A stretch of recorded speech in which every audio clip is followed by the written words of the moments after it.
Thank you very much, and welcome to Belgrade, Serbia. We've come here from different parts of the world. Um, another panelist. We are waiting for another panelist, but we can start. We are here to discuss digital economy and how it affects the way we are doing business. How the way we're doing business has changed in the previous decade or couple of decades, which have passed since some of our panelists have come to join the workforce. So here today I will present our panelists and then we'll start the discussion. Today is Dijana Gligorijević, CMO and owner of Telegroup Serbia, also representative of AmCham. Hello. Hello, nice to see you today.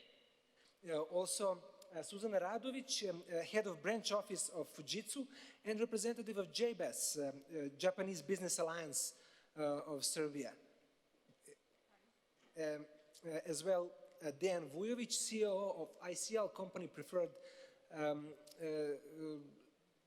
Fujitsu partner. Fujitsu partner, but also represents investors from Russia. Russia, yeah. We are part of the one Russian company which is providing global delivery services towards the Fujitsu as the biggest customer of ours.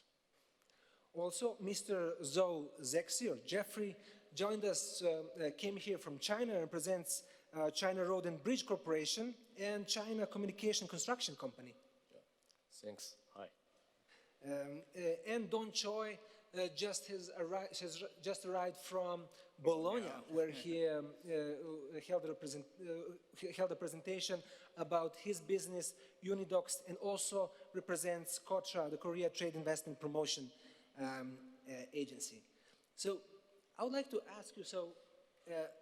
I would like to ask you to go back in time and try to remember the day when you just have entered the workforce and started doing business, and to try to compare it with the way you're doing business today. And just to say, how did doing business, how did it change in the environment of digital economy? If you look at me, and I should start and be the first, it's not just a decade, it's quite a lot of decades since I started to work. And of course, it was then all about paper, face-to-face meeting, long discussions, and usually everything was based on personal impression and personal opinions in decision-making.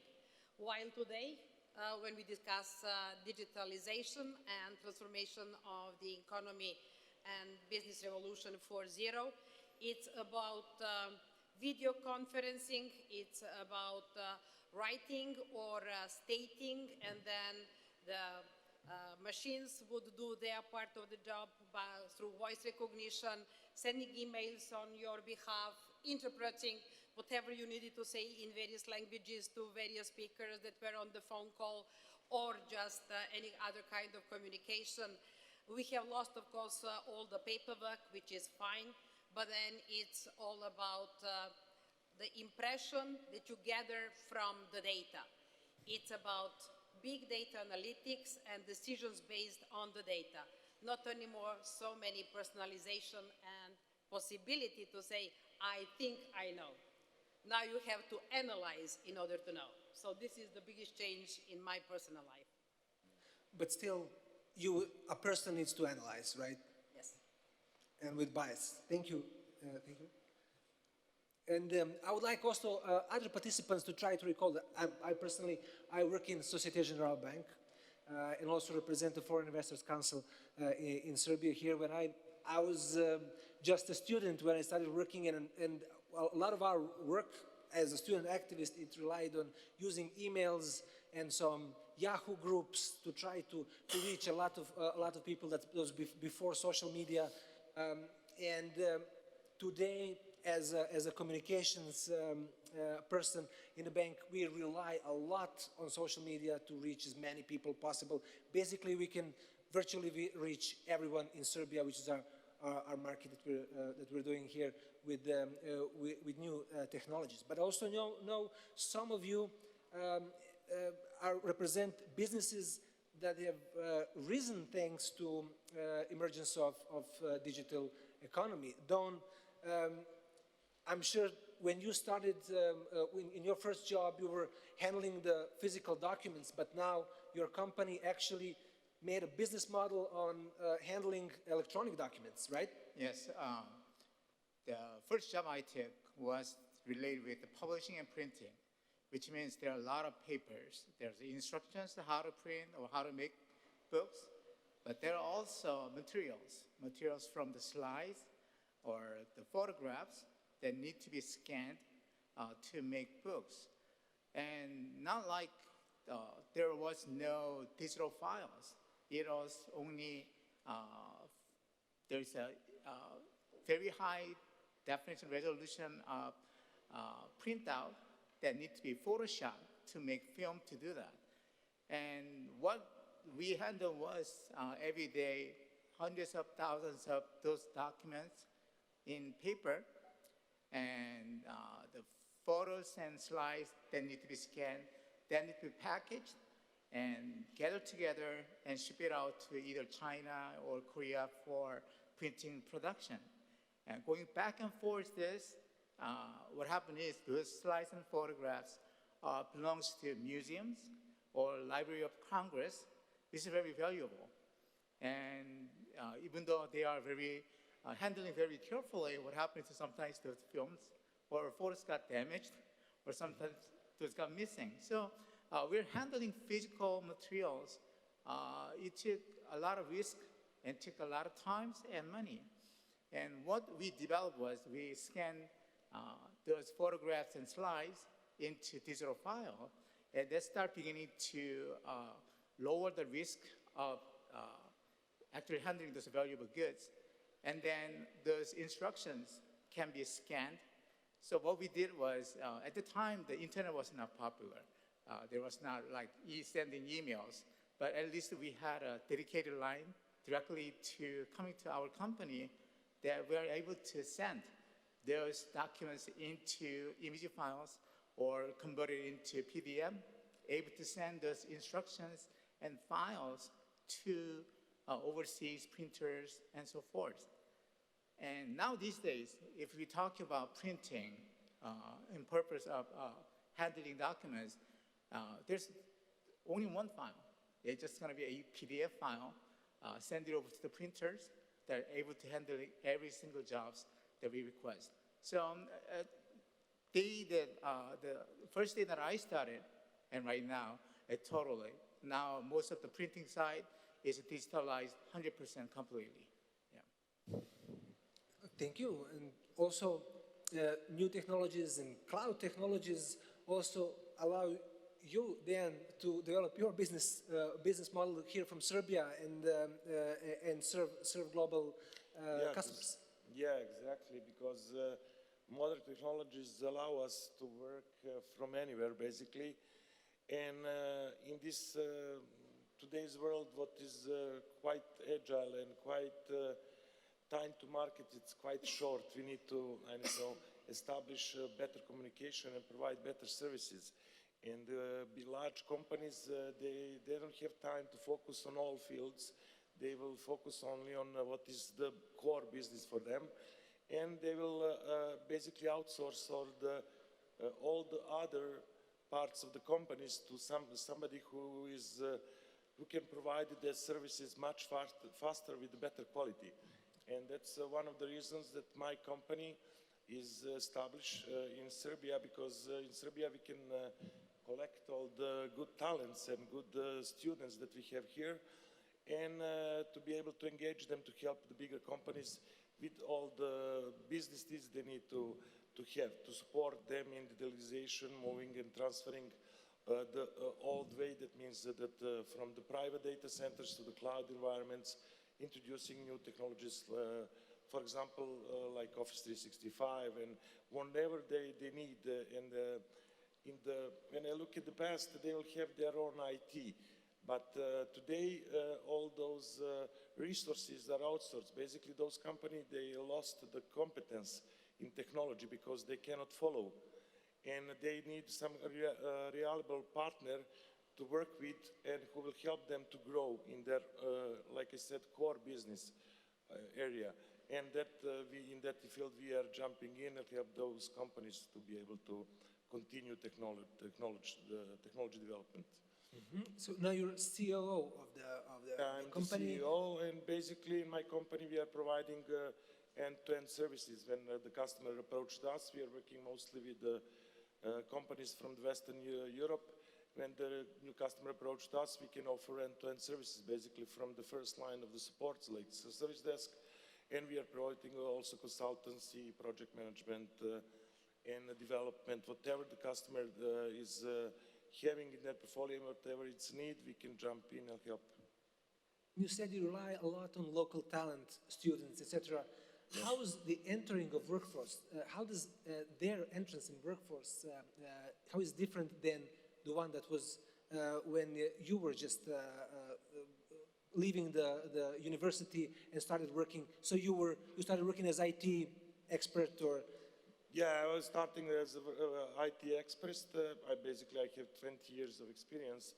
And when I started as an IT expert today, it's much easier.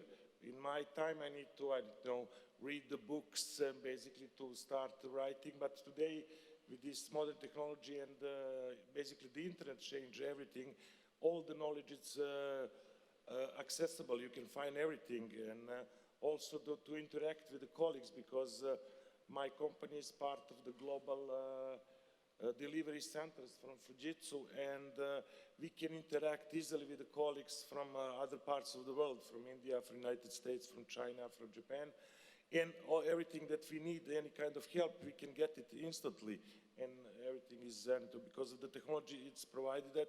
And also, for example, if we are working on some huge project that we don't have the knowledge internally, we can engage some colleagues from the rest of the world to jump in and help us.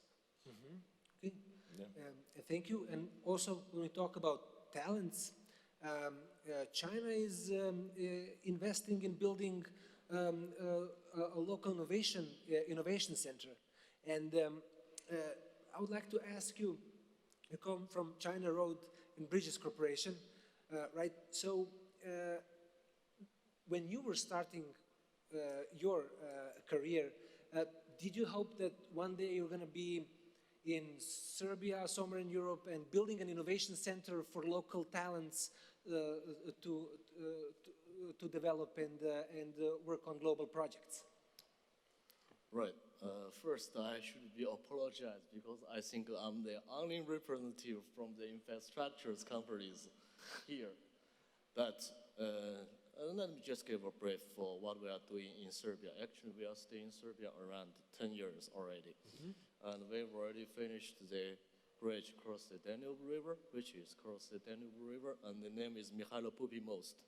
And also right now we are under execution for the highway on E763. So this is basically we are doing infrastructures.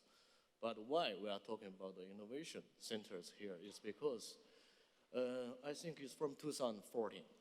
One times, in that times, it's not the president, it's the prime minister, Alexander Vucic. He was in China, in Suzhou, and he noticed the Suzhou industry parks, which is kind of a well-development for economies in China. So he emphasized, if in Serbia, in Belgrade, we have all industry parks, that will be very good for Serbia people. So based on this information, we start for development about this project. And now we are almost finished the negotiations for this project. And this project will be in the near our bridge, in the Bolcha side, which is not from opposite from Zemo. And this project, what is the main goal for this project is we would like to have a lower Belgrade there. Because, as you can see, now in Belgrade, the old Belgrade is all have construction site, all development, like waterfront, everywhere. And for us, what we would like to do is in future, to put a composite city, which is with innovation centers inside for that project, for this industry parks there. So this is the basic things. And also, I got the information. Most of the teenager and the young people who with Thailand, when they finish their universities, they would like to go to Germany and go to sort of the countries for working. They don't want to stay in Serbia. But I think Serbs have talents to do the software, to do everything. You got talents here. So what we would like is to collect with some high-tech legal from China, even from Europe, it's international things. So in that industry parks, to keep the young people stay in Serbia. So this is our goal for why we have created the innovation centers in that industry park. Thank you. It's a big project. I'm sure a lot of us were going to be involved in one way or another. Yes. Susanna, I've just heard yesterday that Diana was your first employer, right? So when you just started your career, did you think that in a decade or two from that day you would actually be sitting together at a panel and talking about global economy? What was your how did it look like when you just started working with Diane? Well, I was lucky. I have to say that I was very lucky because I got this opportunity to work in a very advanced system integrator company at that time. It was more than 20 years ago. And my talent was recognized by my manager. And I was lucky because in that time, this was extremely advanced system integrator company. Management was clever and recognized the need, and they were the first one who entered internet into Serbia. Advanced technologies for wired, wireless, for DECT mobiles, all of those security also, all those technology was in the house. On top of it, I was lucky again that management was clever because they insist all employees to get familiar with those technologies and to use it in your daily work. So very early, more than 20 years, it was very advanced that we learned to use technologies in our daily life, and we enjoyed. And it was clever because being familiar with all those internet technology at that time, while internet was dial-up, I still remember the sound when you try to connect from home, but still it was the problem. We were familiar, but if you want to sell to your customers, you have to be familiar with this technology to feel it in your fingers. And it was a problem because the market was not educated. So we learned a lot, but in that time it was very rare that anybody from customer side understood what the hell we were talking about. And it was absolutely normal to enter to customer to talk with some director, maybe IT director, if there was any, that he doesn't have PC or doesn't have absolutely, or he has. Can you imagine desk with 10 analog phones sitting on this desk? So it was that time without IP technology or very rare IP technology, or the technology where so those customers were very afraid when you enter to them and you talk to try to educate them. They were listening, but at home they didn't have so knowledgeable Mr. Google to ask him and to learn for themselves. And Miss Wikipedia was not born yet. So it was time when the main problem was to create demand for new technologies on the market because they did just reject it to adopt it because they didn't understand the efficiency of it. So that was a tough time. And from my perspective also, we in-house learned a lot, but there was no that much possibility for anybody else like we have today, when you want to learn about 5G, you just go on YouTube, enter 5G, and then you have tons of material to get familiar for any topic you want to understand. In that time, it was not the case. And there was a great fear on the market, and this was the worst case. Thank you. Back then, we would need to educate the market to use new technology. Right now, also in certain areas, we need to educate the market. Coming from banking background, we still need to incentivize people, motivate people, for example, to use m-banking. Sometimes the penetration is growing, but it's not where perhaps banks would like it to be. But on the other hand, people have acquired new expectations. When they, now that they use iPhone, they require each user interface and user experience to be as intuitive as iPhone. They would like every application to be smooth and fast as other online applications. And when dealing with processes on complex projects, they also require those processes to be smooth, fast, efficient, automatized, etc. Do you find this to be an asset for your business, or is it a challenge for your business? That the market now expects everything to be always new, efficient, up to date, etc. Well, as you would say, everybody expects instant information, instant-based knowledge. Of course, they expect that everything is smooth. And of course, this is another era that I was mentioning, and Susanna was explaining how it was when she started, and we were working together. And today is another change. And there is still a new wind in the air.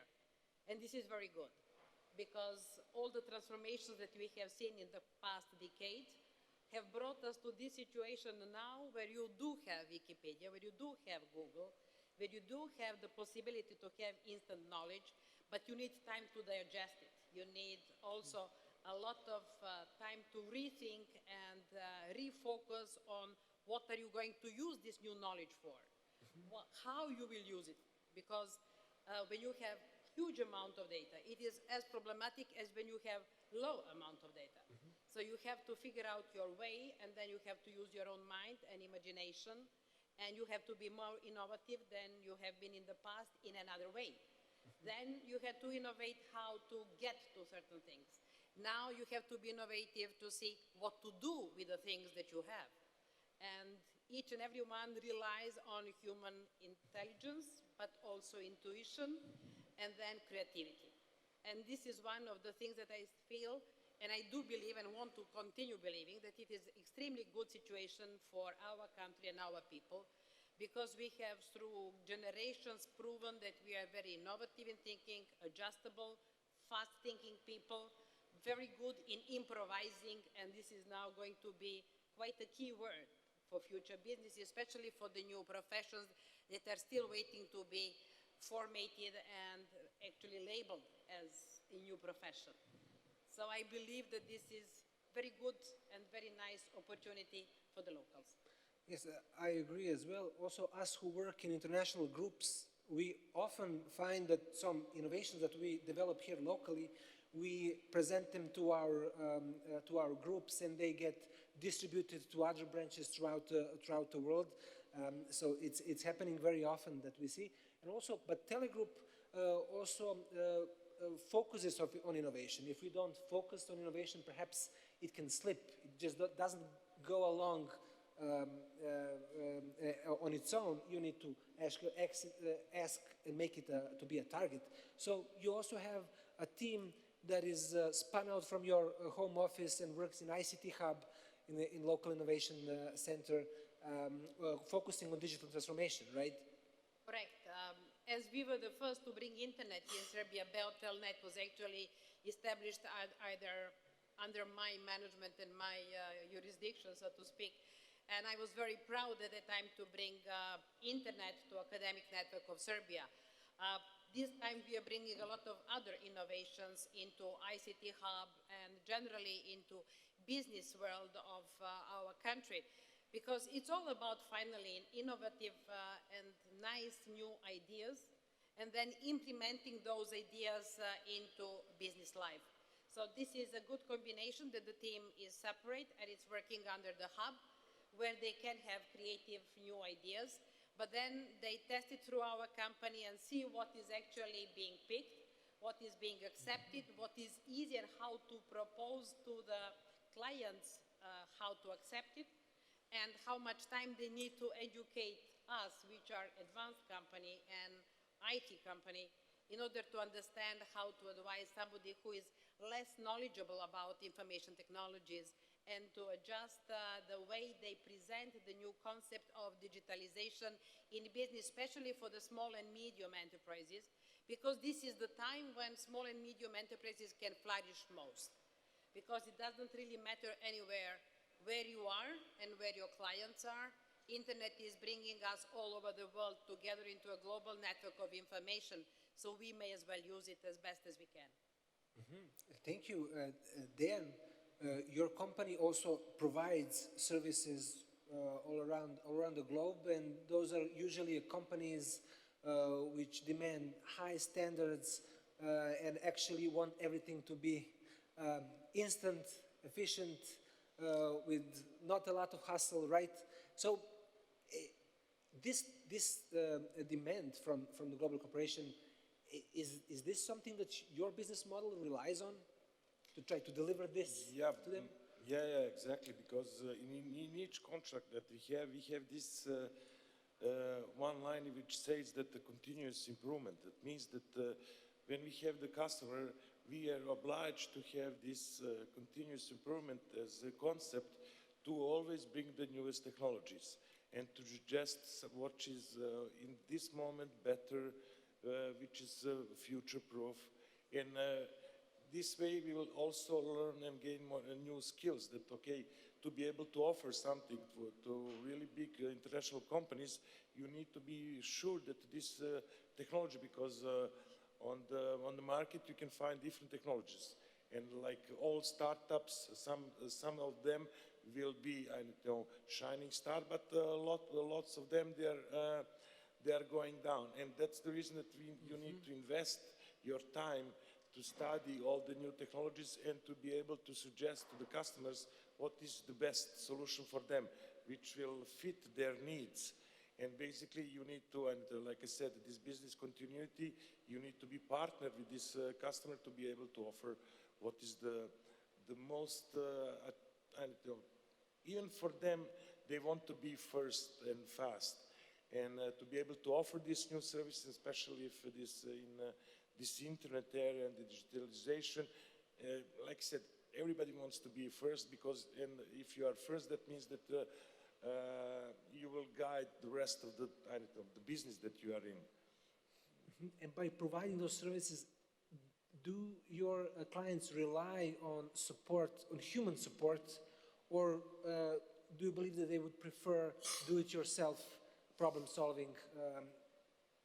Yeah, if you think about the artificial intelligence in that way, that we need to be prepared that in some point of time we will engage some kind of huge computers that will help us in decision making. That we are doing, if you think in that way.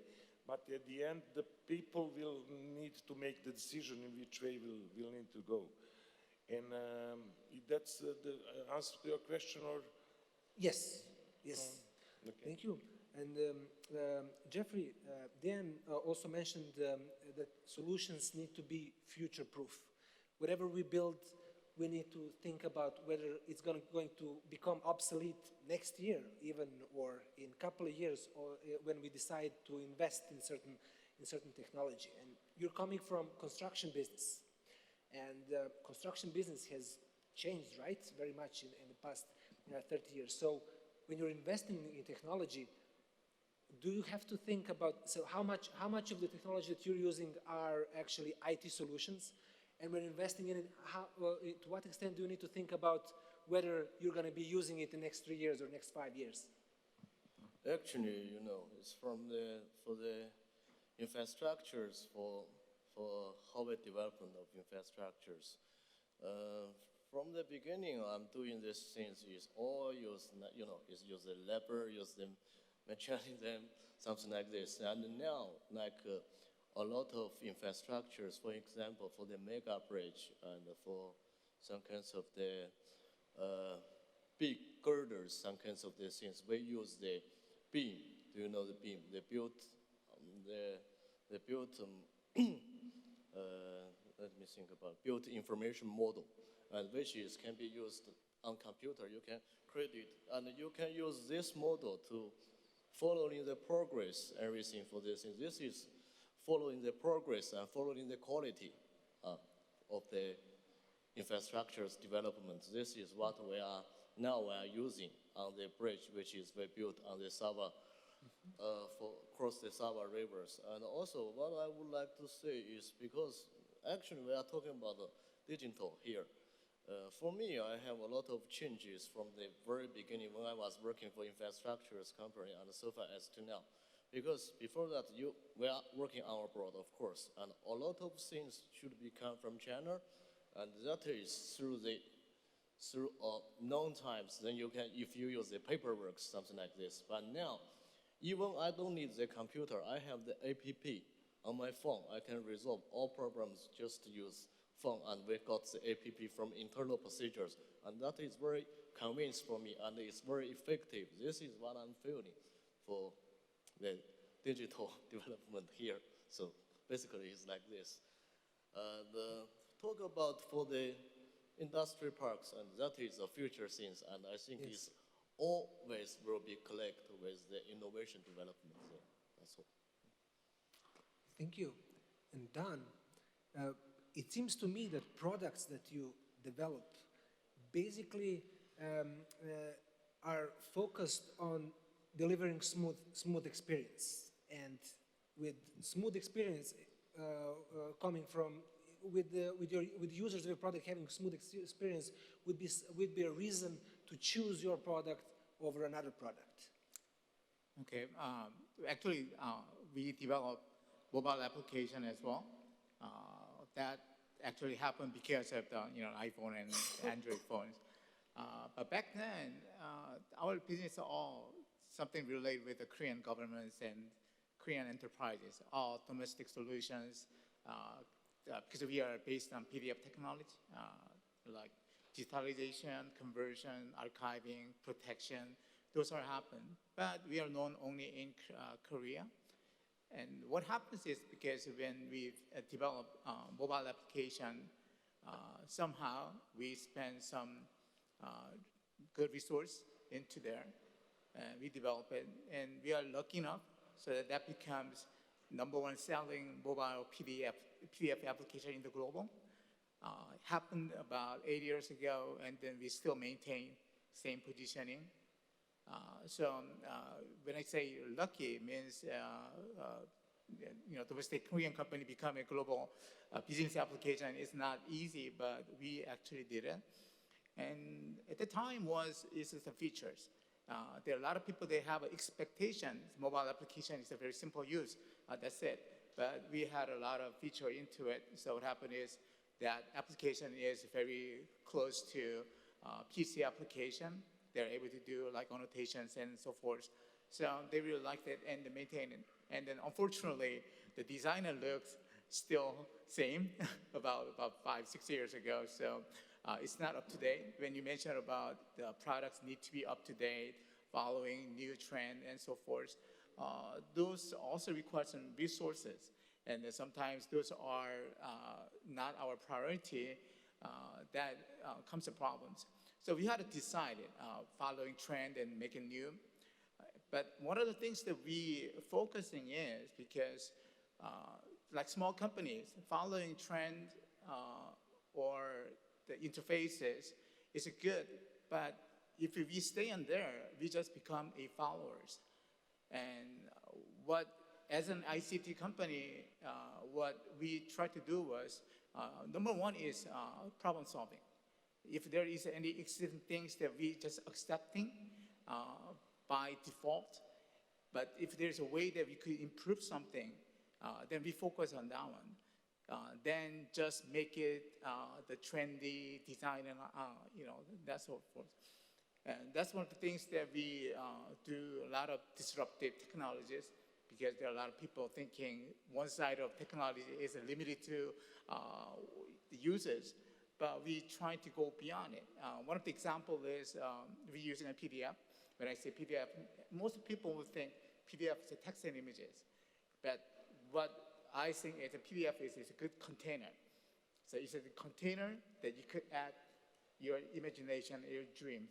What I'm saying is you can add audio, video, animation, problem-solving questions and quizzes all inside a PDF. And when I mentioned that, a lot of people say, don't believe that. But that's what we actually put our efforts and technology into to develop it. One of the reasons that I did that was because the PDF is, because a lot of companies, they spend a lot of money and effort create that designed PDF file. And then in order to digitize or to convert it into more useful way, what they do is they disassemble all the elements and recreate it as a different version for contents and so forth. And what we do is, well, you already have a really good layout. Make it easy for mobile, easy for PC, easy for different interfaces.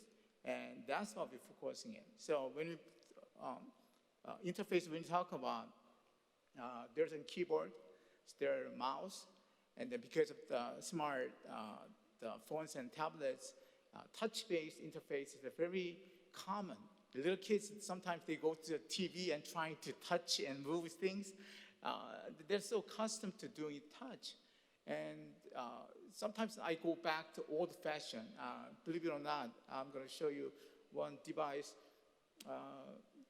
This remote controller. I actually use this device for the future. So believe it or not, maybe I have time later on.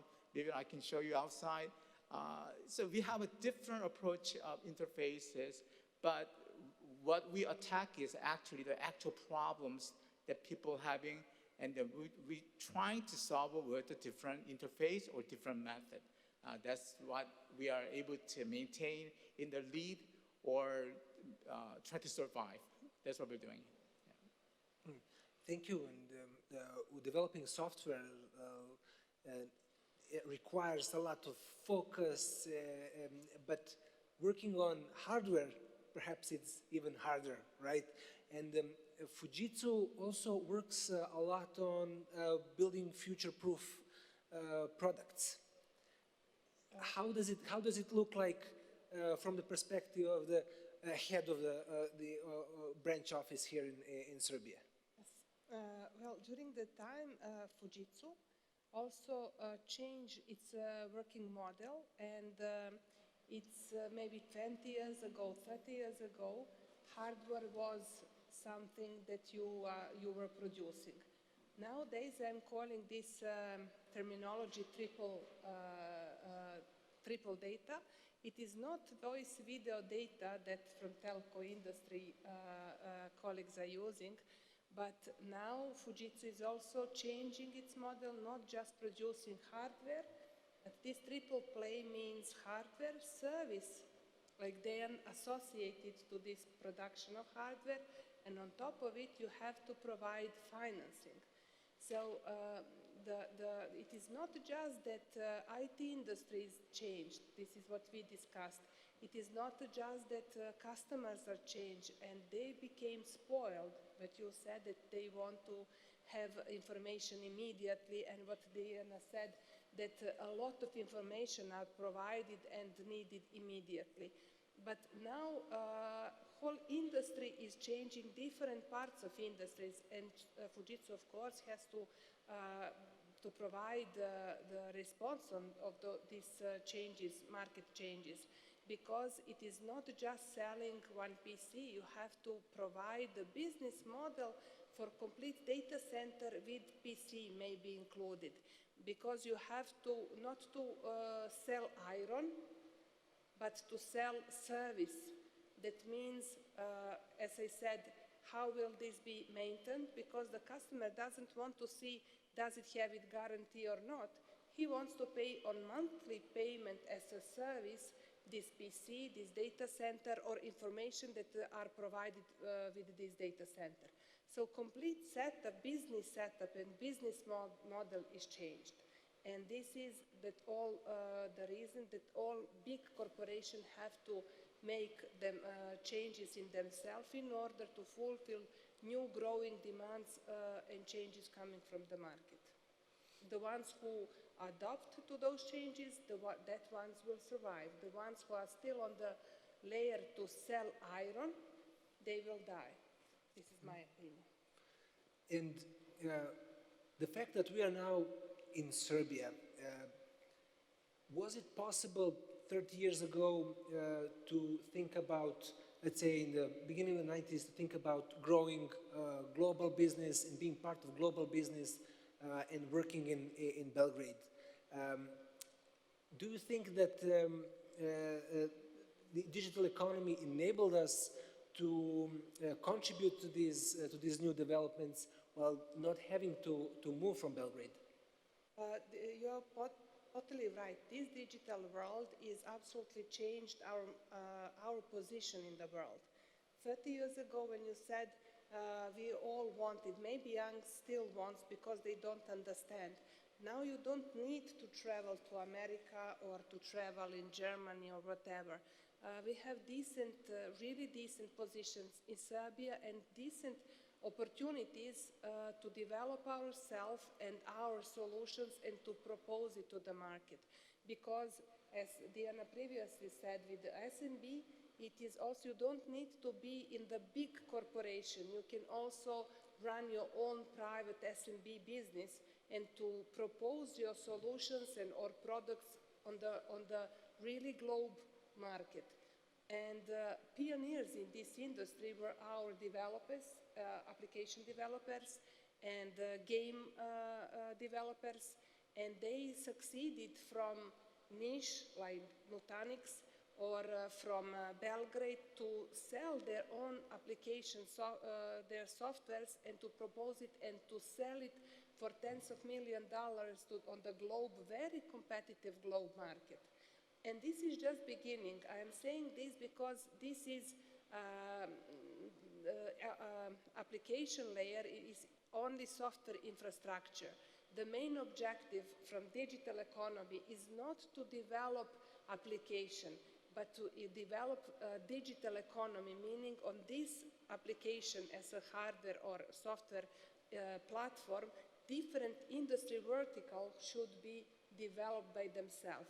And now I expect different industry like marketing, like social, from social science also employees to become digitalized, members of digital economy, because different services could be proposed from Serbia too. For example, HR, we can propose to, and we are already doing this, outsourcing, what Dan is doing. This is also a nice example that from Serbia, we are proposing service and selling service on the worldwide, on the really competitive global market. So this is why I think that this is just the beginning, and there is a long way in front of us to digitalize different industry verticals, not just IT. Yes. With all respect to developers, but they are the lowest layer. Thank you. And as you mentioned, some IT companies here have managed to create a great deal of success on the global market. But you also mentioned that small business need to develop, and not just small business in IT sector, but in all other sectors. And Telegroup is supporting small business to go through digital transformation as well. Yes, we are. And basically, as it was mentioned, IT is just the foundation. It's a pipeline for all various data in various business industries and small and medium enterprises in whichever industry may flourish by using digitalization. We are especially focused on agriculture and on actually enabling the small and medium level farmers to be in a position to advertise and to use digital marketing and sell their products on various markets in Europe or in the neighboring countries. As well as we are helping them to have a certification that they have grown healthy products, that these products have the stamp that this is organic food, and that actually the global customers may track the way how the certain vegetables or fruits have been grown on their plants, and to have the proof that it is really coming from organic origin and that the quality of the food is different, and therefore have the priority in selling in European Union, for example. On the other hand, we are also very much focused on health industry, as we say that a lot of digitalization is actually required in the especially small and medium private ordinations of the doctors in order to advise their patients over mobile so that they can see the status of their body status, and also some of the medical treatments that they need to take, or some diary that they have to either take in or leave in their daily diets due to illnesses. So this is all part of digitalization, and you don't have to be a big company or multinational vendor in order to apply it in your daily processes. And I still believe that this is something where we need a lot of support of other industries through their knowledge of their business in order to really digitalize IT solutions for them. So it's more about partnership and talking and understanding the concept of doing business than just introducing IT. Thank you. And then you're also serving customers around the world from Belgrade. Did your company ever consider moving from Belgrade, or you just plan to stay here and to have your operations from here?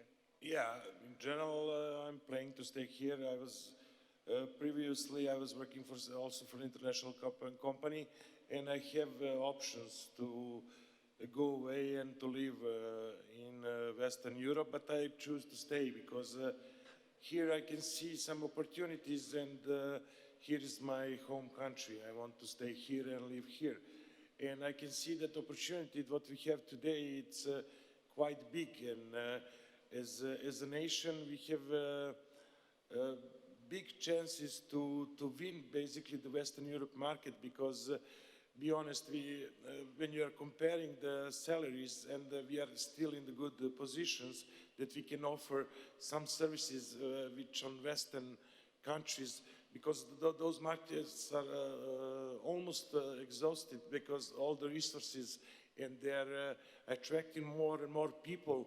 We can see that from example from recently joined EU nation like Bulgaria, Romania, Croatia, that all the people are already moved and they are living in Germany, France, and other bigger Western Europe countries. And we can use this opportunity for Serbia to attract all the young people to join these new companies in Serbia and provide these services, because the technology enables us to, I don't know, work from home actually and provide the services on a global level. So yes, and so we have local companies that can sell globally or provide services globally, and perhaps the nearness of those of the Western European or Northern American market is also an asset for us compared to, for example, service providers from Asia or other parts of the world. Yeah, the culture is closer to us because we are also part of the Europe, and culturally we are compatible, and we can understand business side. That's the important part, because the technology we can learn, but we also need to understand the business and the culture. In Europe, it's one thing, and in the rest of the world, that means that, okay, we can understand better and to offer better services in general, because we can adopt that technology for the business needs, which is supported. And like I said, we are in the same time zone. Our students are coming out from university with a good knowledge of the foreign languages.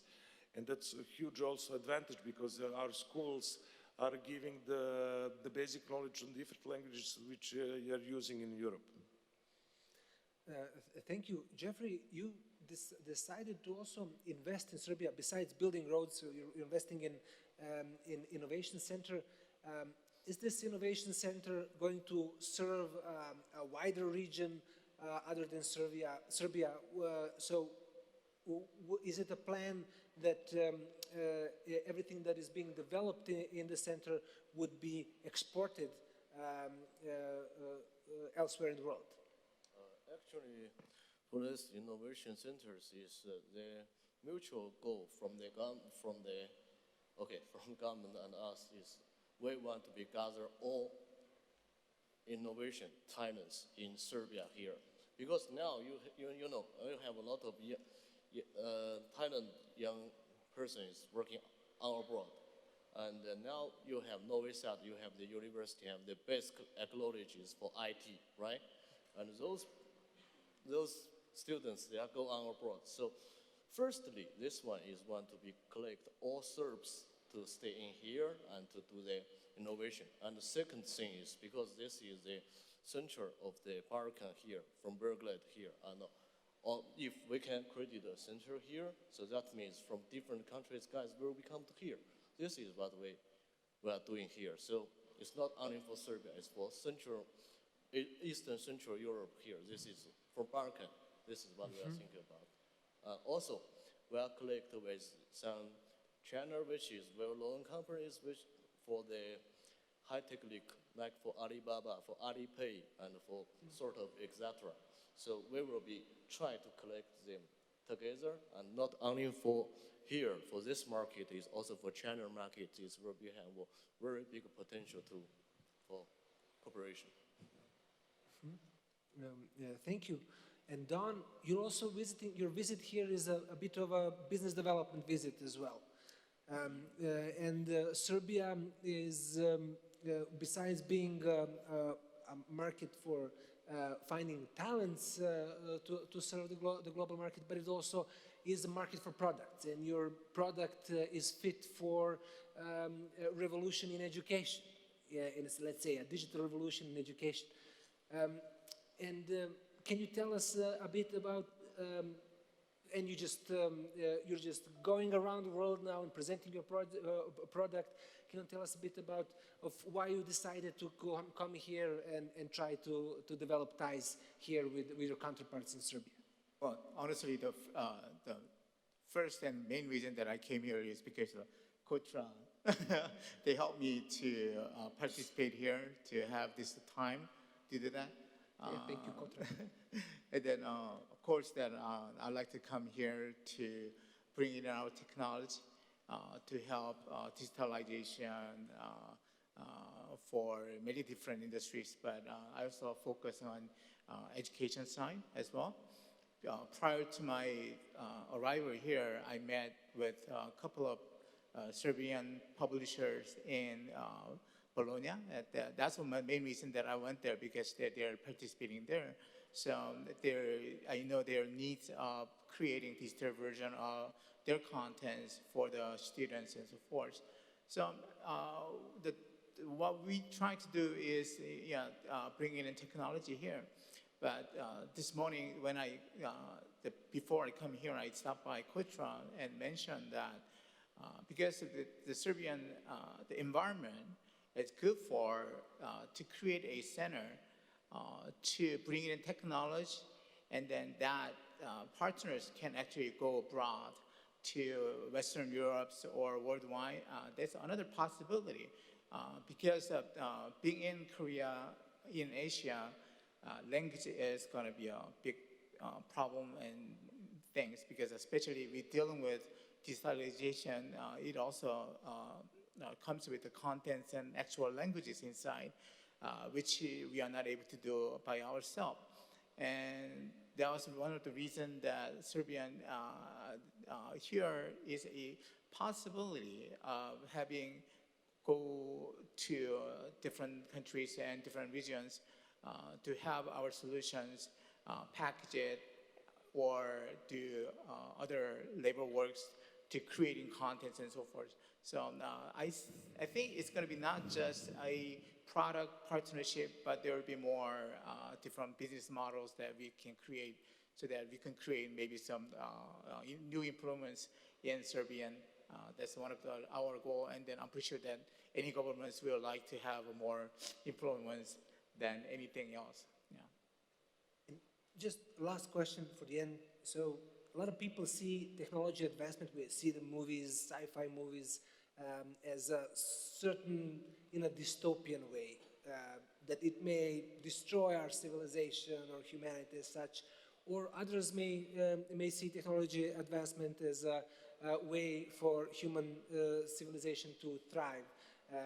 And we can also read it in books from a lot of authors and future scientists. What would be your, what is your impression? Are you an optimist or a pessimist when it comes to technology advancement and the benefit humankind will have from it? And we can start with you, Don. Technology. If I'm a pessimistic, then I probably wouldn't be here. I'm all for technologies, trying to, especially like to disrupt it to different things and different approach. Whether that is following the trend or not, if there is a way that we could improve or provide better help or serving problems, then we are all for it. So, you know, I don't know what's going to be on doomsday. I don't know doomsday, and then I don't believe in time machines. So, yeah. So, pessimist or an optimist? Oh, optimistic. Yeah. Optimist. Yeah. Okay, Jeffrey. Of course, it's optimistic because, you know, there's a proverb. It's from this Saint Simons from French. It's talking about for all mankind, there's only one generally common interest in is development and scientist. So it's changing our life, changing our world. That's all, of course. And you're building bridges towards the future, literally. Yeah. And then, I don't know, if anything goes wrong, it's going to be the cloud, right? So I don't know, you perhaps have the insight whether we should be optimists or pessimists. In general, on private life, I'm always optimist, but also in the business life, when talking about IT, I'm optimist, and we should use the technology to make our life easier. Basically, that's the goal, and to reach the limits that we cannot imagine today. To be in one place, to feel and sense different things that we cannot, I believe today, that in the future will be, with the technology, it will allow us to be instantly in some places, whatever we are thinking. Because, for example, today, when you want to buy the song, it's like that. 30 years ago, you need to wait. I was waiting for months to get this record to play it. But today you can get it. And it's basically up to us to choose what kind of content that we need to have and what we need to learn. But basically everything is available even today. But in the future it will be even more faster. And when it comes to IT security, it's hope for the best and prepare for the worst, right? Well, regarding the security, that's a different trend, and that's holding the technology evolution, because the security and regarding all the data and compliance, it's totally different story. Thank you. Susanna, 5G networks, is it a road to hell, or is it... I would, instead of direct answering, I would like to maybe to lead you through first industrial revolution in 18th century, when first machines were built to replace human work. And humans were frightened and trying to destroy, in England, we all learned in this, to destroy machines because they didn't want to be replaced by machines. They didn't realize the advantage that their hard work will be replaced by machines, and people will have more free time to do more intelligent and creative job. Back in 20s of the previous century, again, we faced the second industrial revolution and mass production in the factory, what started with Ford. For example, and again, it was that provided, this industrial revolution provided human to have even more free time because production was much more efficient and humans were focused on different areas where provided them to be more creative. In third industrial revolution back in 70s, first computers were built and humans became even more released from boring routine jobs and get even more time to be more creative and to do challenging and interesting job. So I'm more than optimistic now with fourth learning from the past, what history is teaching us. I'm more than positive that this fourth industrial revolution will provide us even more time with the new time of working and living, with a much advanced balance between professional and private life, and with all those technology implemented in all areas of life, it will provide us to become even more efficient and still to keep time for ourselves and to provide us time to do what we really want to do and to be creative and to execute in different challenging areas where we are the best for. Thank you, Susanna. And Diana, we saw that people wanted to destroy machines in the first revolution. Will machines try to destroy people in the last revolution? What do you think? Well, yeah, I believe that actually in all we are talking about now and the new IT revolution is basically 007 scenario. I mean, there will be the good and the bad. And I do like to believe that there will be a digital James Bond who will come and the good will prevail. So I don't exclude the bad options, but I'm still forward looking to a good, happy ending. Thank you very much. I myself am optimist as well, and I'm optimist about visiting the second and third day of the Balkan Digital Summit. So thank you for this interesting conversation, and I hope to meet you again tomorrow and the after tomorrow here in Palace of Serbia for the rest of the conference. Thank you. Thank you.